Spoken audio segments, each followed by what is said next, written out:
എന്റെ ദൈവമേ, ലോകം മുഴുവൻ വിറപ്പിച്ചുകൊണ്ടല്ലേ ഗോലിയാത്ത് വന്നത്. നേരിടാൻ ചങ്കുറപ്പുള്ള ഒരൊറ്റൊരുത്തനും ഇസ്രായേലിലെങ്ങും ഇല്ലതാനും. എന്താ ചെയ്യുക അല്ലേ? അപ്പോൾ ദാ വരുന്നു. ആരാ? ഇടയ പയ്യനായ ദാവീദ്. ഈ മല്ലനോട് ഇവനെന്ത് ചെയ്യാനാ? നമുക്ക് കാത്തിരുന്ന് കാണാം.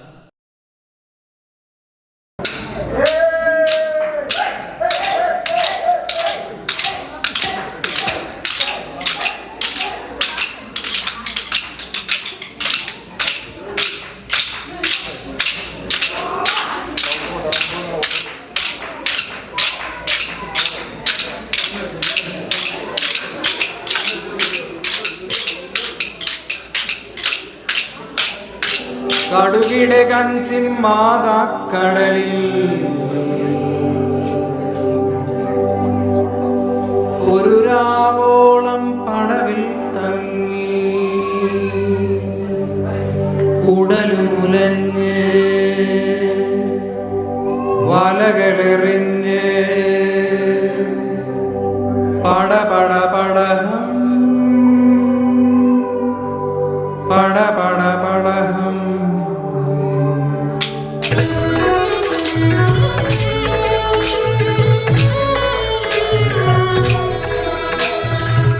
മല്ലനായ ഗോലിയാത്ത് തന്റെ രൂപം, കണ്ടദേവി രണ്ടു പോയി മധ്യകാലം, നല്ല മല്ലനായ ഗോലിയാത്ത് തന്റെ രൂപം, കണ്ടദേവി രണ്ടു പോയി മധ്യകാലം,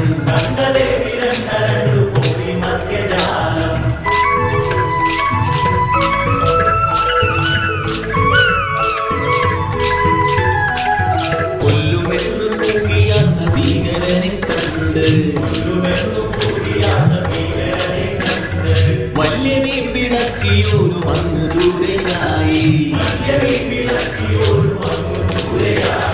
കല്ല് പോലുറച്ച നെഞ്ച് നല്ല പോൽ വിരിച്ച്,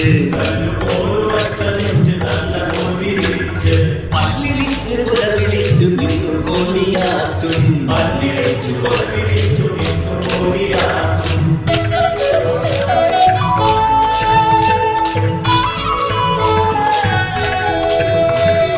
ആരുമില്ലവന്റെ മുമ്പിലൊന്നു ചെന്നു നിൽക്കാൻ, ഇസ്രായേൽ തൊട്ടുകുന്നം പാടുമെന്നുറപ്പായി, എന്തു ചെയ്യുമെന്ന ചിന്തയാലേ, എന്തുകൊണ്ടു നീരിടുന്നു രാജരാജൻ,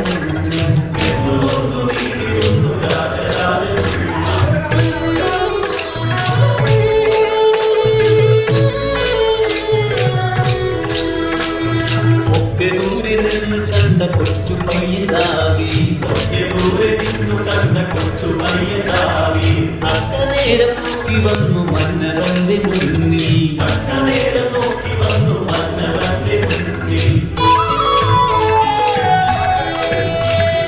അങ്ങനോ വരിച്ചു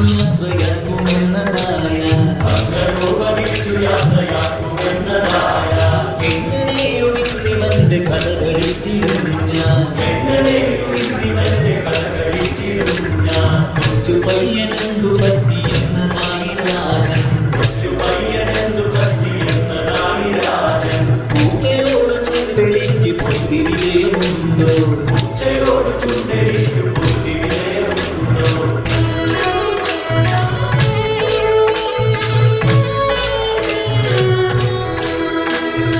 എങ്കിലും അധീരനായി മാറിയില്ല ദാവീദ്,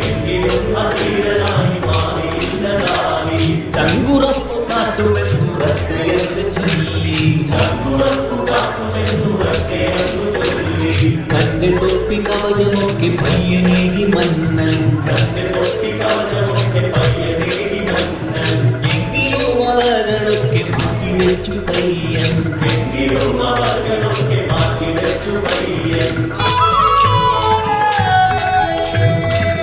വടിയെടുത്തു ചടുലമായി ചുവടുവെച്ചു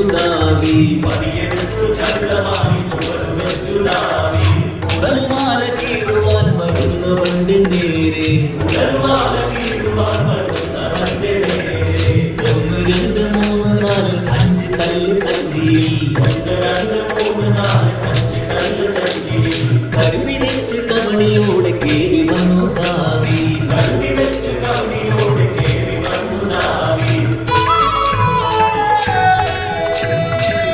ചാകുവാൻ ഉറച്ചു കൊഞ്ചനെത്തിടുന്ന നേരം കൂകിയാത്തു കൊണ്ടു മാഞ്ഞെടുത്തുവല്ലോ മല്ലൻ ദൈവനാമമുള്ളിലോട്ടു ധീരനായി ദാവി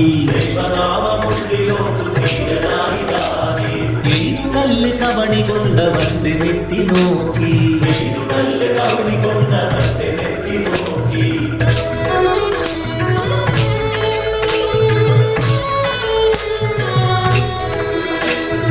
അട്ടതിക്ക് പൊട്ടുമാറു നിലവിളിച്ചു മല്ലൻ